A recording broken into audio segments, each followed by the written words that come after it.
হেই বন্ধুরা, আমি এখন তোমাদেরকে নিউটনের অজানা শিক্ষা সম্বন্ধে বলছি। এক বিকেলে শান্ত পরিবেশের মধ্যে তরুণ আইজাক নিউটন তার গ্রামের বাগানে একটা আপেল গাছের নিচে বসেছিলেন। সূর্যের আলো গাছের পাতার ফাঁক দিয়ে এসে তার বইয়ের পাতায় নাচছিল। তিনি গভীর চিন্তায় ডুবেছিলেন, হাতে একটি পুরনো গণিতের বই। হঠাৎ পাকা আপেলটি গাছ থেকে খসে পড়ে তার মাথায় আঘাত করল। আহ! নিউটন হঠাৎ চমকে উঠলেন। তিনি আপেলটি হাতে নিয়ে ভাবতে লাগলেন, এর মানে কি? কেন এখন পড়ল? ওপরে পড়লে কি হতো? এই সাধারণ প্রশ্নটি তার মনকে ঝাঁকুনি দিল।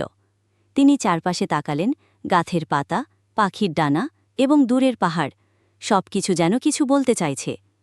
বাড়ি ফেরার পর নিউটন তার ছোট ঘরে বসে কাগজ কলম নিয়ে গণনার কাজে লাগলেন। তিনি ভাবলেন, যদি আপেল নিচে পড়ে তাহলে কি কোনো শক্তি আছে যা সবকিছুকে পৃথিবীর দিকে টানে?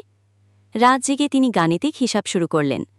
চাঁদের গতি, সূর্যের আলো, সবকিছু যেন তার জন্য একটা নতুন দিগন্ত খুলে দিল। কয়েকদিন পরে এক বৃদ্ধ কৃষকের সঙ্গে তার দেখা হয়।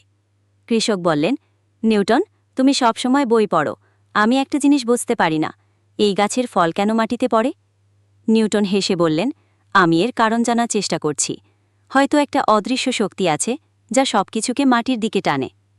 কৃষক হেসে বললেন, তাহলে যদি তুমি এর সত্য খুঁজে বের করতে পারো তাহলে আমাকে বলো। আমার গাধা মাটিতে থাকুক, আকাশে না উড়ুক।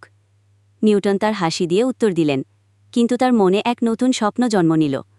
তিনি বুঝতে পারলেন, প্রকৃতির ছোট ছোট ঘটনাতেই লুকিয়ে আছে মহাবিশ্বের গভীর রহস্য। আপেলের পতন থেকেই নিউটনের ভাবনাচিন্তা শুরু হল মাধ্যাকর্ষণের বিষয়। এক সাধারণ ঘটনা তাকে পৃথিবীর সবচেয়ে বড় আবিষ্কারে নিয়ে গেল। আমরা এই গল্প থেকে এটাই শিক্ষা অর্জন করলাম। প্রকৃতির ছোট ছোট ঘটনাগুলোই অনেক বড় রহস্যের চাবিকাঠি। কৌতূহল আর পর্যবেক্ষণই বিজ্ঞানের মূল।